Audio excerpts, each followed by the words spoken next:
حسبي ربي جل الله ما في قلبي غير الله نور محمد صلى الله لا إله إلا الله۔ نسیان کے لیے مجرب درود پاک کا نسخہ بتا دیں کیا؟ رب زدنی علما پڑھ لینا، یہ پھر یا حافظ و پڑھ لینا ٹھیک ہے۔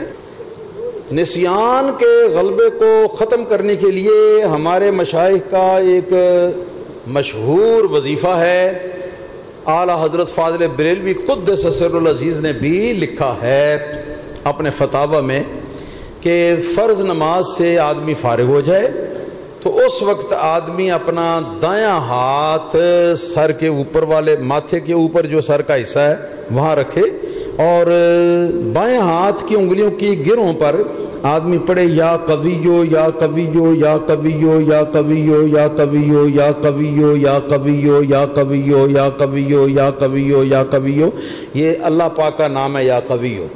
یہ پڑھے کتنی بار پڑھے؟ 20 بار۔ 20 بار پڑھ کے اس کے بعد اپنے دونوں ہاتھ سینے کے سامنے رکھے اور پھونک مارے سینے پر بھی، اور اسی طرح پھونک مارتے ہوئے سینے پر تو یہ ہاتھوں پر بھی پھونک چلی جائے، ٹھیک ہے جی۔ اس کے بعد دونوں ہاتھوں کو اپنے کیا نام ہے سر کے اوپر پھیر لے۔ یہ حافظے کا بہترین، حافظے کی کمزوری کا عمل ہے۔